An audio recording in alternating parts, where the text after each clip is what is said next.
طماطم وبعدين الفلفل. محمود.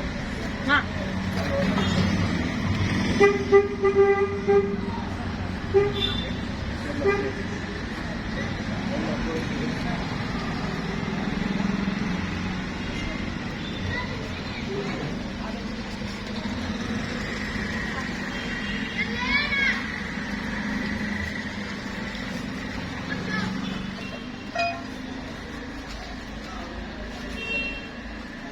اشرح يا صديقي. اشرح يا صديقي. ما خلصت كده، اسرع بيتزا في مصر.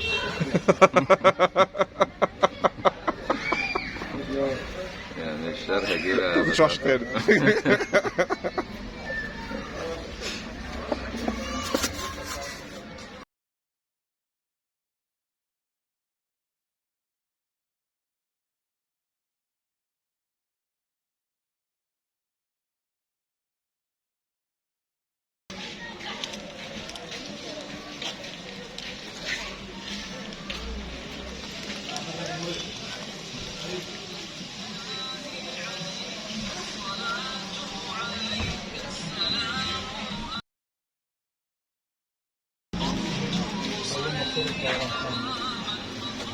فرن فاضي اهو.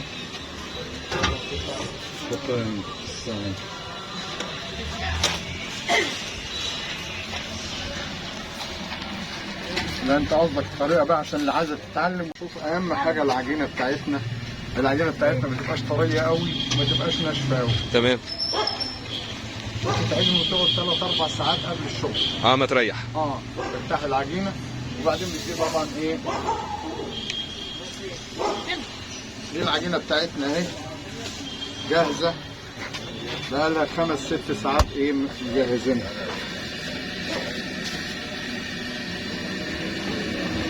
بالنسبه للطريقه بتاعتنا، طريقتنا سهله جدا، اي واحده تقدر تعمل فطير في البيت وتعمل البيتزا بتاعتها في البيت وكل حاجه الله يبارك لك. من غير ما تروح تشتري من السوبر ماركت والكلام ده.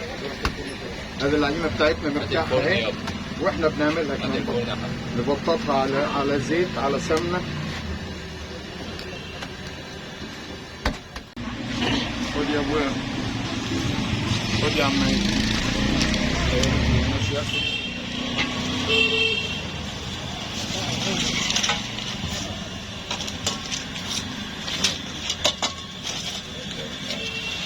ده الصاروخ اللي كانوا من عند عدنان قبل كده.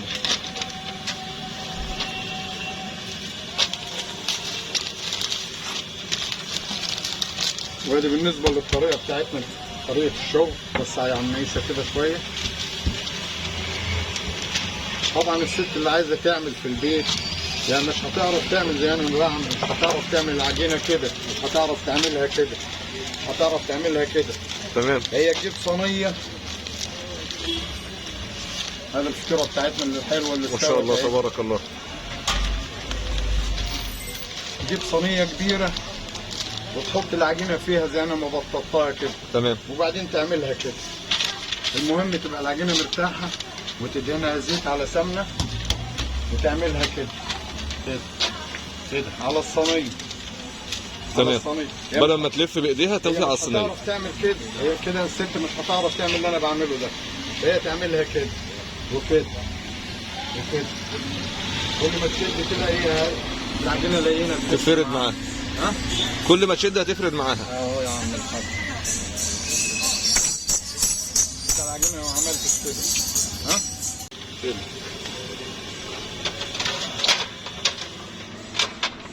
جبت انا العجينه اهي، دي انا بعمل بيتزا دلوقتي. اديني شويه سجق من عندك يا عمي. شويه سجق.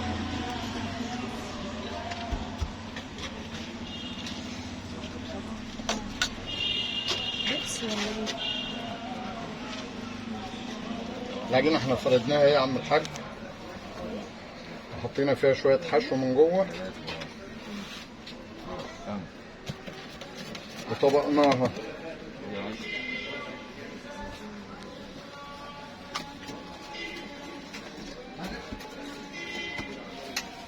العجينه بتاعتنا يا عم معموله وفيها الحشو بتاعها من جوه اهو، وبعدين انا بسويها نص سوا ندخلها الفرن تستوي نص سوا تبقى زي دي.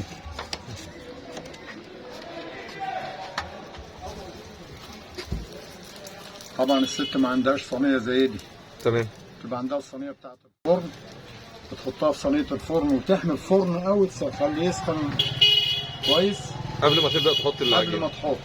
يبقى الفرن سخن قوي وتوطيه وتدخل الايه.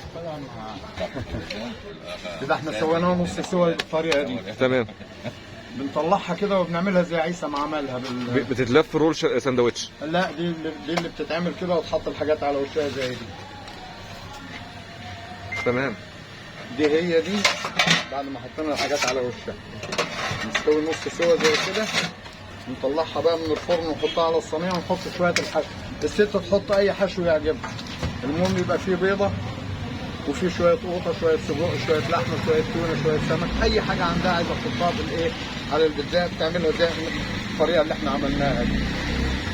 دي طريقه البيتزا يا عم، وسهله اي حد يقدر يعملها ان شاء الله. يعني ممكن اصلا نعمل وصفات عم شعبان. ها؟ نعمل وصفات عم شعبان. ايوه.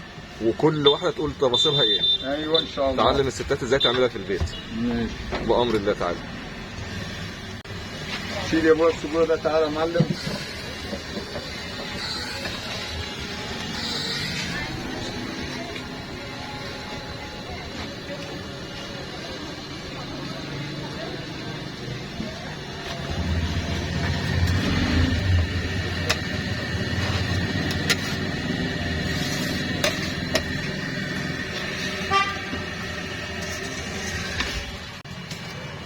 اللي احنا كنا بنعملها دلوقتي،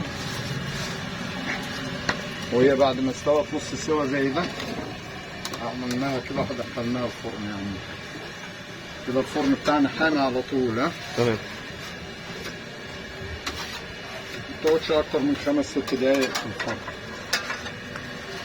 لو الست حطيتها في الفرن وقفلت عليها كل شويه ايه تبص عليها.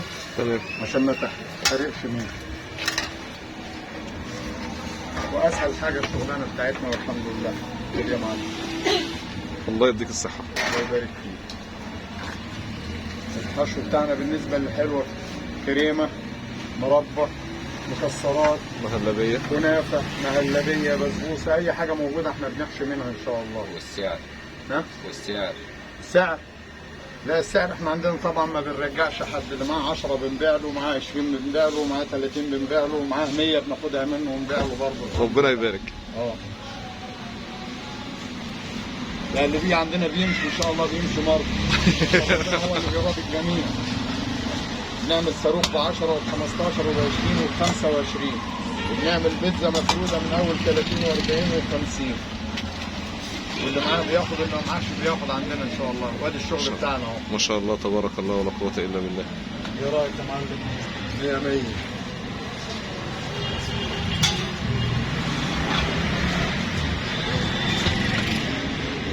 حلو يا معلم؟ زي الفل بالصلاه على النبي.